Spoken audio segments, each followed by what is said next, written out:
Dans cette activité, nous cherchons la formule semi-développée d'une molécule à partir de son modèle en 3D, tout en sachant que les atomes de cette molécule n'appartiennent qu'aux deux premières lignes de la classification périodique des éléments. Je précise que chaque atome de la même couleur sont identiques, donc pareil.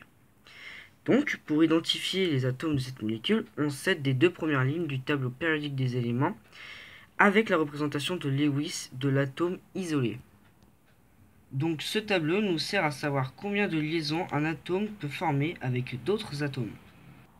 Par exemple, choisissons les atomes blancs qui ont une seule liaison.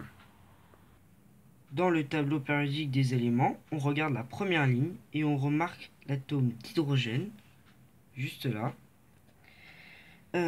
qui a une seule liaison. Celui-ci correspondrait parfaitement. Mais il y a aussi un autre atome qui a une seule liaison dans la deuxième ligne et qui est donc le lithium, juste là. Ensuite, prenons l'atome noir. Il a 4 liaisons, donc il possède 4 électrons de valence et il a une forme tétratédrique. Ainsi, quand on regarde les deux premières lignes du tableau périodique des éléments, donc ci-dessous, on remarque bien l'atome de carbone, juste là. Et enfin, l'atome bleu, qui possède 3 liaisons simples, donc 3 électrons de valence. On remarque sa forme pyramidale, qui est provoquée à cause de la répulsion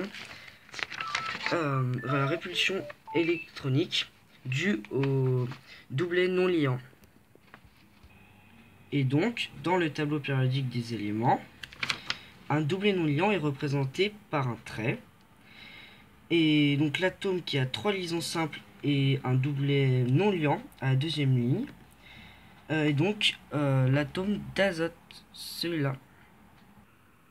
En conclusion de cette activité, la formule développée de cette molécule serait la suivante. Et ainsi, pour trouver la formule semi-développée, il n'y a qu'à rassembler les atomes d'hydrogène à l'atome qui les lie. Et on obtient la formule semi-développée. Donc CH3NH2.